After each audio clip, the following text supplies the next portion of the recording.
Bismillah, alhamdulillah, salatu wassalamu ala rasulillah. Ndales, inshallah të shkurtër. Dhe ta lidhim pak me atë që ndalesin që bëmë dhe mbrëm. Sa ju kujtohet, mbrëm u ndalëm disa çaste në lidhje me ajetin ku Allahu lartësuar thotë cili është mendimi juaj rreth Allahut të Zotit gjithësisë. Ose më saktë, fema dhannukum bi rabbil alamin, cili është mendimi juaj rreth Zotit të botëve. Dhe ne thamë dy gjëra shumë të rëndësishme, që e para njeriu në varësi të mendimit që ka për Allahun, të njohjes që ka për Zotin e gjithësisë, ashtu ta jetojë jetën. Se nuk mund të jetë e njëjtë jeta e jetuar nga një person që beson në Zot dhe jeta e jetuar nga dikush i cili beson se Zoti Allahu e shikon, e dëgjon dhe ai është Zoti i tij dhe një ditë tek ai do të kthehet. Është mëse normale. Prandaj ne e kemi thënë shpesh dhe është diçka e kuptueshme dhe e provuar që është mëse normale që njerëzit më të mbar, njerëzit më të frytshëm, njerëzit më të dobishëm dhe njerëzit më të sigurt të jenë ata që besojnë Allahun e lartësuar. Dhe njerëzit më të rrezikshëm, më të frikshëm dhe më të dëmshëm për shoqërinë të jenë ata që nuk besojnë. Ai që nuk beson Zotin, ai që nuk ka frikë, ai që nuk ka droj Zotin e lartësuar. Pra çfarë do ta imagjinoni pak në momentin që ka pushtet, në momentin që ka fuqinë, në momentin që ka rreth shoqëror ose ka akses për gjërat, çfarë do ta pengoj? Ndërgjegja njerëzore vjen në moment që dobësohet, ose vjen një moment që shpesh dhe humbet. Frika me Zotit e bën njeriu që të jetë të zbrapset shpesh. Prandaj sa shpesh ne gjejmë në Kur'anin famullar dhe në historinë e njerëzve të mëdhenj që në momente të caktuara kanë thënë jo, se nuk kanë frikë Zotit. Jo, se i kanë frikë ditën që do të takojë Zotin e lartësuar. Kjo është e para. Dhe e dyta, një njeri që e njeh në mënyrë korrekte Allahun e lartësuar dhe ka mendimin e mirë për Zotin e gjithësisë, Allahu do të jetë për këtë njeri siç ai mendon për Allah. Prandaj mendoni për Zotin e gjithësisë gjithmonë mirë. Përpiquni të interpretoni situatat që jeni, gjendjet që po përjetoni gjithmonë në pozitivitet, gjithmonë në mënyrë pozitive, gjithmonë mendimin e mirë për Zotin e lartësuar. Ashtu siç mendon dhe ashtu siç e furnizon mendjen dhe zemrën tënde, ashtu do ta bëjë mbar Allahu i lartësuar. Si shembulli i kujt e kemi thënë dhe herë tjetër, i atij personi që ishte i sëmur dhe vizitoi pejgamberin alayhis salam. Pra lajmëruan që dikush është në shtrat prej ditësh o i dërguari i Zotit. Një dhe ishte prej shokëve të profetit, prej sahabëve. Shkon dhe i thot la bas, thot mos u shqetëso, sepse sëmundja ndonjëherë vjen me bereqet, vjen me mirësi, mbas është pastrim nga gjunahet, ose ndoshta vjen me shpërblim të madh, ndoshta vjen me reflektime, ndoshta të pengon nga ndonjë udhëtim apo nga ndonjë sipërmarrje e caktuar, të shpëton nga një bela tjetër më e madhe. Qoftë mirësi inshallah, i thot pejgamberi alayhis salam. I thot dhe ku ta gjejun mirësinë këtu, o i dërguari i Zotit? Ku është mirësia këtu? Pra bëhet fjalë për një sëmundje që më ka marrë dhe më ka përplas në shtrat. Bëhet fjalë për një temperaturë të lartë që ka tretur një plak të moshuar dhe filloi të çfarë bënte? Fliste keq për gjendjen që ishte. Atëherë i thot pejgamberi alayhis salam, le të jetë ashtu siç ti e mendon. Le të jetë ashtu siç ti e interpreton. Pra, i dërguari Allahu të lartësuar i hapi një dritare, i hapi një derë për ta interpretuar situatën dhe për ta lexuar situatën që ishte hajër, mirë. A ka mundësi në sëmundje të jetë mirë sëmundja, të jetë mirë në momentet e caktuara ngushtimi në aspektin ekonomik apo një sprove të caktuar? Po, për besimtarin, çfarë kemi thënë? Çdo gjë është hajër. Besimtari thot: "O elhamdulillahi alladhi bi ni'matihi tatimu salihat", falënderimi i takon Allahut se me mirësitë e tij, me dhuntitë e tij plotësohen mirësitë. Ose thot falënderimi i takon Allahut në çfarë do lloj gjendje që ti je. Një nga këto dyja. Nëse janë mirësi thua të parën, nëse janë vështirësi përsëri thua falënderimi i takon Allahut në çfarë. E sa gjëra ne i konsiderojmë si të keqia dhe ato janë të mira thot Allahu i lartësuar dhe Allahu di atë që ju nuk e dini. Prandaj çfarë do mendojmë për Allahun verse hajra, verse mirësi. Mirë, po si e njohim Allahun e lartësuar? Si e njohim Allahun e lartësuar? Në Kur'anin famullar, dhe do marrim 1-2 minutë inshallah bashk. Kur'ani famullar është dhe ajeti më madhështor, që është ajeti Kursi, që nuk do të privohet çdo musliman dhe çdo muslimane pa e ditur përmendesh. A do ta mësojmë përmendesh. Ajeti më madhështor, që nëse thuhet pas çdo namazit e garanton xhenetin, nëse thuhet pas çdo namazit, nëse thuhet mëngjes dhe mbrëmje, nëse thuhet përpara gjumit, të garanton mbrojtjen nga djalli mallkuar, nga cytjet, është një mburoj nga mosyshi, është një mburoj nga magjia, është një mburoj nga ligësitë e njerëzve, nga smira, nga xhelozitë e tyre. Pra është një imunitet, dhe çfarë imuniteti është për besimtarin? Përveç se është një botë kuptimi i gjerë rreth Allahut lartësuar, që nuk duhet të privohet askush prej kuptimeve madhështora të këtij ajeti. Unë jam i bindur që shumica juaj e dini përmendesh dhe e thoni vazhdimisht këtë citat. Ajeti më madhështor në Kur'anin famullar, ku pejgamberi alayhisalam i thot njërit prej shokëve të tij, i thot duke i qelluar në gjoks, ose përpara kësaj i thot, a e di se cili është Ebu Mudhir, a e di se cili është ajeti më madhështor në Kur'anin famullar? Tha Allahu dhe i dërguari i tij e di.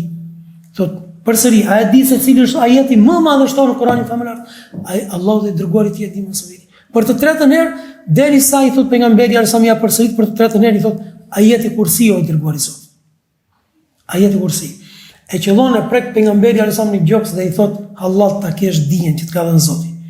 Pra kjo është fakti që ti ke dalluar se cili është ajeti më madhështor në Kur'anin famullar dhe ti e kupton dhe jeton me këto kuptime, atëherë halal dhe paç. Ke arritur një dije madhështore. Dhe është ajeti kursi.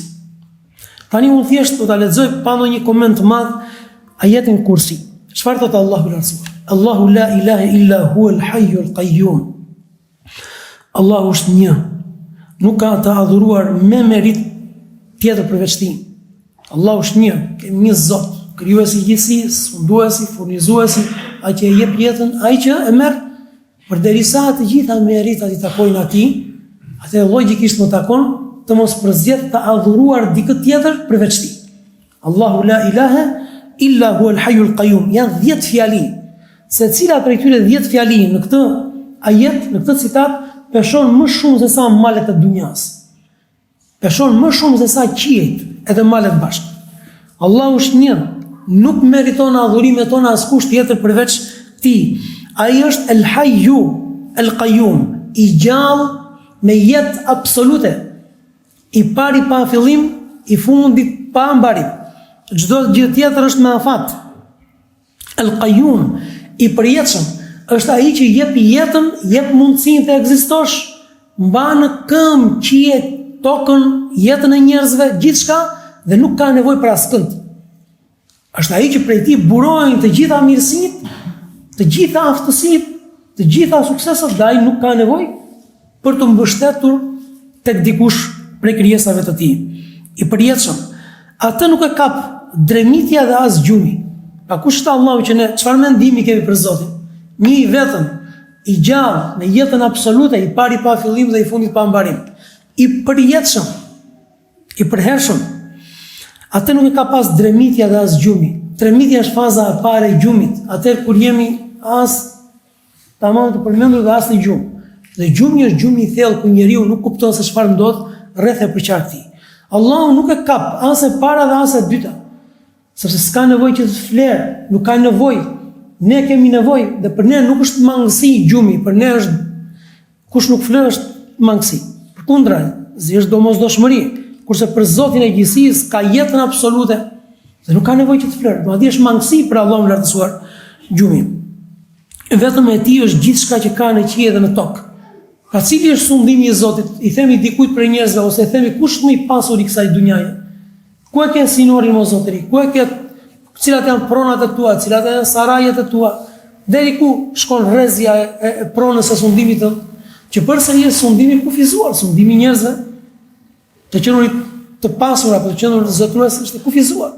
Është me afat, do marrin do të trashëgojnë të tjerët. E Allahu të çfarë ka në qiell dhe çfarë ka në tokë. Tani imagjino pak dhe medito se përse bëhet fjalë çfarë ka në qiell dhe çfarë ka në tokë. Është e kujt? Është e Allahut. Prandaj kur themi pasuria është pasuria e Allahut. Prej tij ke ardhur, tek ai do të kthehet. Dhe kur e kuptojmë këtë koncept, na bie lehtë për të dhënë zakatin e pasurisë. Mos thot dikush si ti ja punë prej asaj që kam punuar ditnat. Ke punuar ditnat, ke bërë sebepin për Allahu ta ka dhuruar. Gjithçka është e Allahut dhe Allahu lartësuar e jep me kadër të caktuar. Vetëm e tij është gjithçka që është në qiell dhe në tokë. Askush nuk mund të ndërmjetësojë tek ai përveç se me lejen e tij. Që të gjithë të tjerët, melajket, profetët, njerëzit, xhinët, krijesat janë krijesat e Allahut. Ai ka krijuar absolutisht, askush nuk ka akses tek Zoti të ndërmjetësojë, të ndërhyjë apo të ketë një status të caktuar përveç atij statusi që ka dhënë Zoti i gjithësisë. Këtu përjashtohen njerëzit e shenjtë. S'ka njeri të shenjtë. S'ka njeri me kompetenca për te kompetencave të tjerëve. Nëse ka një njeri që është mbi të tjerët, është sepse është mësues, është edukator. Pra është o profet dhe porta e profecisë është mbyllur, tani pas profecisë nuk ka më njerëz të shenjtë. Po, ka njerëz të përzgjedhur të Zotit, sepse janë të devotshëm, janë bamirës, kanë kontribute, bëjnë dobi të shumta. Po njeri të shenjtë, kush të thotë të gënjen, të mashtron dhe gjitha kontributet, gjitha pasuria që harxhohet, gjithë koha që harxhohet në funksion të këtyre pretendimeve, shkojnë dëm. Pse se Allahu na çfarë thotë, tek ai askush nuk ndërhyj, nuk ndërmjetëson veçse me lejen e tij. As me lajket, as njerëzit, absolutisht askush. Pra gjithë pushteti dhe zotërimi është në dorë të Allahut të lartësuar. Ai e di të tashmen dhe të ardhmen. Di çfarë ka ndodhur, di çfarë ndodh, di edhe çfarë do të ndodhi. Do thotë posedon dijen absolute. Askush prej krijesave nuk e posedon këtë dijen. Në momentin që ne informohemi se Allahu i lartësuar posedon dijen absolute, jemi të qetë, alhamdulillah. Asnjë gjë nuk shkon dëm. Namazet e tua nuk shkojnë dëm, dhe agjërimet e nuk shkojnë dëm, dhe sadakat e tua, qofshin të fshehta, nuk shkojnë dëm, iftarët e tua, gjithçka që ke bërë për punëve të mira, nuk shkojnë. Regjistrohet, di çfarë ka ndodhur, çfarë ndodh dhe çfarë do të ndodhi. Të tjerët dinë vetëm aq sa ai ka dëshiruar t'u mësojë. Po edhe ne kemi dije, po çfarë dim? Aq sa na ka mësuar Allahu, aq sa na ka dhënë akses dhe mundësi Zoti i lartësuar. Froni, kursiji i tij përfshin qiellin dhe tokën. Froni, kursiji i tij, krijimi gjigant madhështor që mbështjell qiellin dhe tokën, dhe që pejgamberi alayhis ka thënë qiell, 7 qiell dhe 7 shtresat e tokës, në krahasim me kursijin e Zotit, janë si të hedhësh një unaz në shkretëtir, asgjë. Imagjinova. Ne nuk shohim as qiellin e dunjas, nuk arrim të ta shohim dot. Sepse është jashtëzakonisht shumë larg apo lart. Pastaj 500 vjet largësi është qielli i dytë, pastaj 500 vjet largësi është qielli i tretë, pastaj po aq qielli i katërt deri tek i shtati, pastaj wasi'a kursiyuhu as-samawati wal ard. Po për te 7 qiellë bëhet fjalë për një krijim tjetër gjigant madhështor që quhet kursi, që ka mbështjellë qiellin dhe tokën, 7 qiell, 7 shtresat e tokës në krahasim me këtë krijim gjigant, nuk janë asat hedhësh një unaz në shkretëtir, thot pejgamberi. Asgjë. Tani imagjinoni pak se kush jam unë dhe kush je ti dhe kush jemi ne në këtë gjithësi. Nëse themi një pikë, ja kemi bërë shumë qefi vetes. Ja kemi egzageruar. Nëse themi që ne jemi një pikë në këtë ekzistencë, ja kemi bërë qefin vetes dhe ja kemi tepruar në asgjë. Imagjinoni ky njeri pastaj del dhe thot, e ku është Zoti ta shikoj unë? Ku është Zoti ta shikoj unë? Ose del dhe mohon Zotin e gjithësisë. Ose me logjikën që i ka dhënë Allahu i lartësuar, bie dhe degradon deri në atë nivel sa që i përulet, i nënshtrohet, adhuron diçka prej krijesave të Allahut të lartësuar. Kuptoni? Çfarë koncepti dhe çfarë botkuptimi ka besimtari rreth madhështisë së Allahut të lartësuar. Në momentin që përmendi krijimin e qiellit dhe tokës, në momentin që përmendi kursijen, krijimin gjigant madhështor, në momentin që përmendi se si di gjithçka dhe se si zotëron gjithçka, pastaj e plotson dhe thot wala yauduhu hifdhuhuma. Të mos i shkojë dikujt në mendje se gjithë kjo që bën Zoti i gjithësisë në krijimin e tij e lodh atë apo e mundon atë. Siç rëndom mund t'i themi dikujt që ka shumë angazhime, ka shumë prona, ka shumë biznese, ka shumë nën punës, i themi, "Ore si ja del më vëlla?" Nuk lodhesh si ja del, si menaxhon gjithë të pronë për shkak. Në mënyrë që ne mos të bëjmë krahasime siç bëjmë krahasime me njëri tjetrin, dhe me parametrat njerëzor, thot Allahu i lartësuar, dhe menaxhimi i gjithë shkaje nuk e lodh atë dhe nuk e mundon atë, sepse është Zot. gjërat e ka Allahu i lartësuar funksionojnë në mënyrë të tillë që mjafton të thotë për diçka bëhu, dhe ajo automatikisht direkt zbatohet dhe bëhet, dhe në fund fare dhe ajo është më i larti dhe më i madhi. Ka mbyllur Allahu i lartësuar ajetin Kursi me dy emrat të tij, më i larti. S'ka më të lartë se Allahu, dhe më i madhi, s'ka më madhështor se Allahu. Prandaj ne shpesh e themi Allahu Akbar. Allahu është më i madhi se hallet tona, më i madhi se shqetësimet tona, më i madhi se sa nevojat tona, më i madhi se sa armiqtë tanë, më i madhi se sa hasmi, më i madhi. Prandaj lidhe zemrën me Allahun, mbështetju Zotit, lutju fort atij, drejtoji adhurimet e tua drejt kiblës, drejtimi që ka caktuar Zoti i gjithësisë, kur mos e humbë shpresën, dhe pastaj ke për ta parë se si do të jetosh. Ky është ajeti Kursi. Ky ajet që nga fillimi deri në fund është përshkrimi i Allahut. Prandaj është ajeti më madhështor, s'ka dispozit në të. Vetëm Allahu i lartësuar na njeh me veten e tij. Guxon dikush pasi ka njohur këtë Zot të adhuroj dikë tjetër përveç Allahut. Fill pas këtij ajeti, çfarë thot Allahu i lartësuar? Kush më thot? Të lumt, la ikraha fi din. S'ka imponim në fe. Pasi u a bën të qartë njerëzve dhe njohin këtë Zot, s'ka më imponim në fe.